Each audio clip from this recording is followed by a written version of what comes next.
So this is another relatively recent piece of music which I composed using Native Instruments Komplete Kontrol system and the Maschine sequencer and the S49 Keyboard.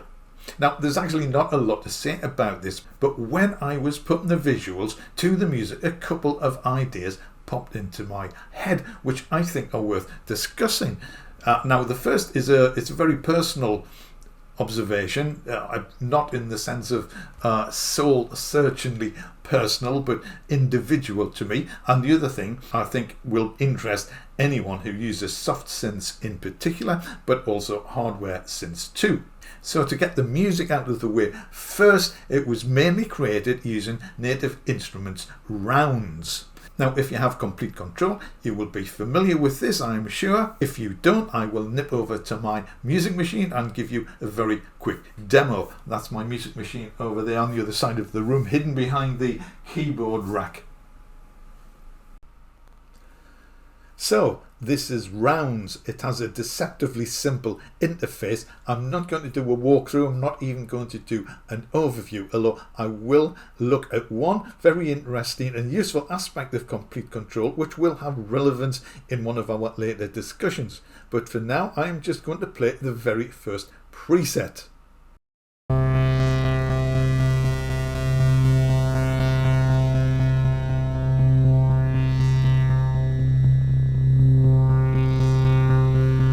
So when you hear the piece of music, you will immediately recognize this sound. Yes, I used a preset. Now, the other thing I wanted to mention, again without going into any detail, is that when you load a Komplete Kontrol instrument, it automatically maps to the controls on an S series keyboard, for example. So you will see along the bottom here, there are 8 rotary controls. The S49, which I have, has 8 rotary encoders. Now if I twiddle these controllers, it will change the sound. I will see if I can find a slightly more vanilla sound, which is difficult in rounds. Let's try this after the attack and just listen and see what happens when I move the controls on the keyboard. You will notice that the dials here change as well. So that's the basic sound. It is moving a bit, but let's see what happens when we twiddle the dials. There's the cutoff. That's quite nice. There's the resonance. Not sure what all these controls do. You just have to twiddle them. See what happens, see how they affect the sound.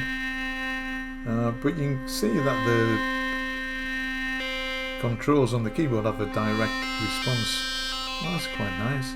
They have a direct response to those on the software, so it's as near as you can get to hands-on control of a software instrument, I think.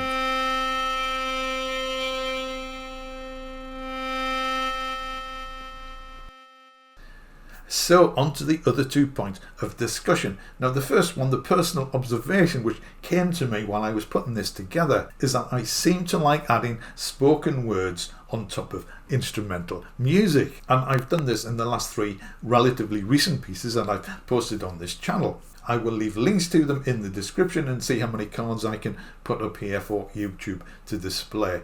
So Cuba, for example, has these vocal shouts over the top of the music. Now, I think if I removed the vocal shouts, the interest and the fun aspect of the music would decrease by 50%.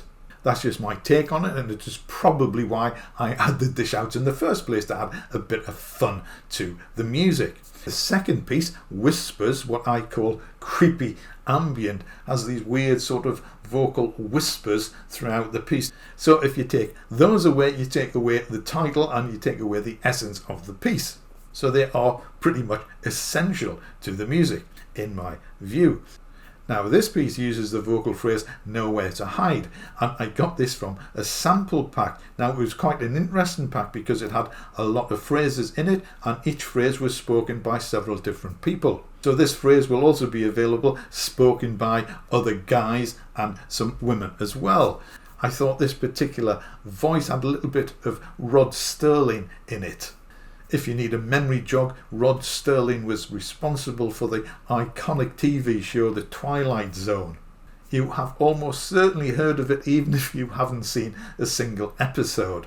And when I was putting the visuals together, I have made some very small references to that in the TV screens, which you will see when you listen to the music. So what is it with me and spoken word over the top of instrumentals? If I can just go one step further, you will see in the back just possibly the edge of my modular system. And one of my favourite modules is Music Thing Modulus Radio Music. In brief, this contains an SD card containing lots of audio files, and it plays these files in the same way that radio would play.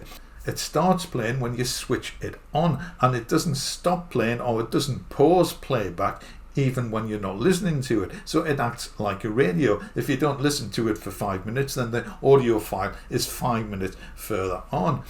But for me, the most interesting part of this are the sound files that you get with the system. There are a lot of old radio broadcasts, spoken word news items, tutorials. There's also old music recordings. And I spend hours just listening to these, not actually making any music, just flicking through the channels, as it were. Now, if you're into modular or want to know more about this, I will leave a link in the description. There is a massive amount of information about this particular module, and the website includes links to other audio sources, and I spent hours downloading other pieces of radio music to add to the module. In fact, I actually like this module so much, I bought a second one, which seemed pretty crazy, but at the time I had an idea of what I wanted to do with it, although that has not come to fruition at the moment. Anyway, this is just another example of how much I apparently like the spoken word when applied to instrumental pieces. So it must mean something. There must be something in my psyche which says, yes, you need words on top of this piece of music. Now, in the case of Cuba, I think it adds a sense of fun to the piece. In the case of Whispers, well, that sort of is the piece. And in this piece, Nowhere to Hide, I think it gives it a sense of gravitas. Now, having discovered one of my little musical peccadillos, I was just wondering if this is unique to me. I suspect it isn't, because there are many records which have a spoken line over the top of them. So I'd be really interested to know if you share my interest in putting spoken words over the top of music. If you do, leave a comment below, leave links to any pieces of music that you've written which exhibit this behaviour. I'd be really interested to hear them. Now, the second thought that this piece gave to me was the use of presets. Now, every so often, this debate will flare up in some of the music forums. Should you use presets? Should you not? Now, one of the arguments, which I have to say I don't necessarily agree with, is that if you use a preset, you are not being creative.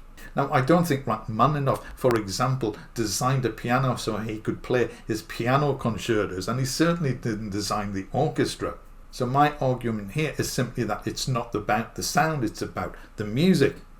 However, I think perhaps a slightly more persuasive argument is that you don't want to sound like everyone else.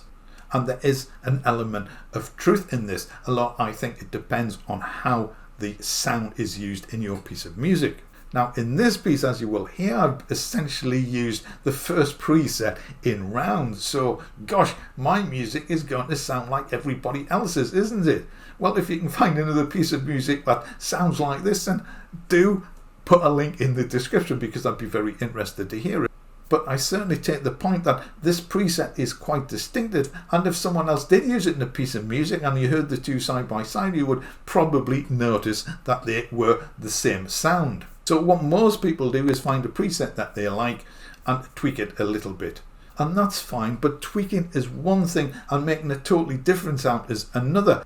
As you heard before when I was playing with the rotary encoders, it did change the sound, but it didn't make it a new sound. It was just a variation of it.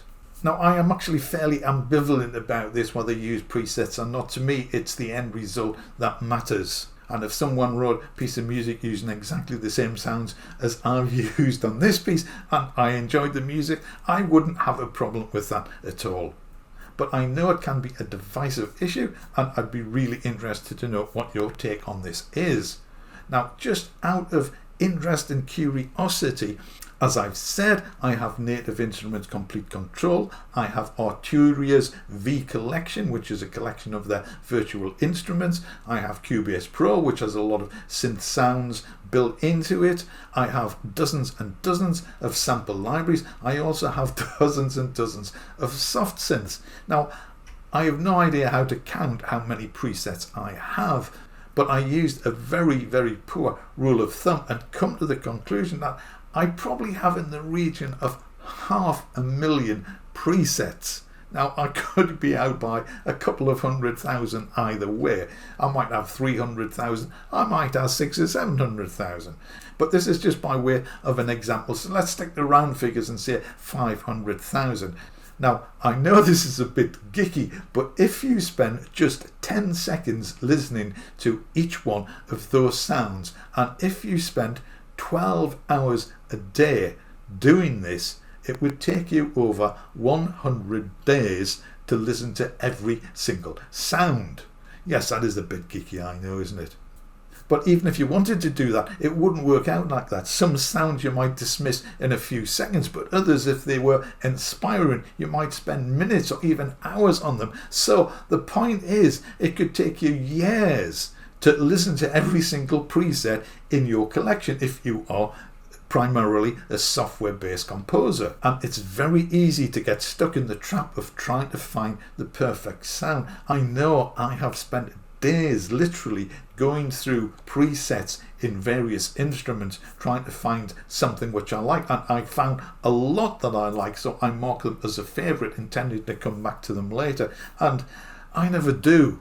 So I'm trying very hard to get away from the thought that I really need to hear every single preset in my collection.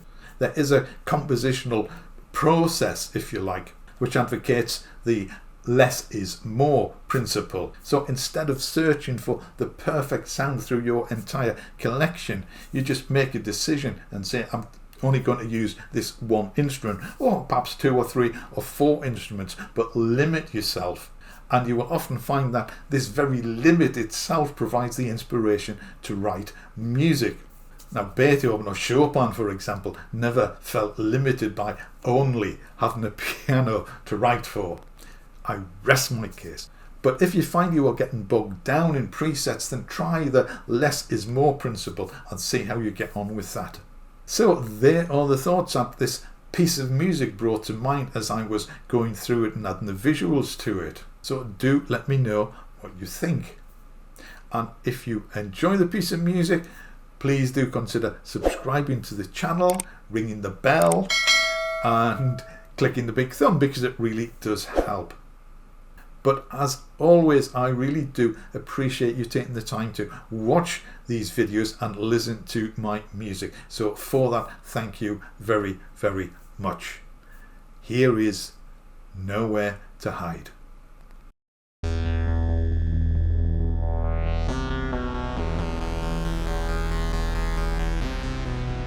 There is nowhere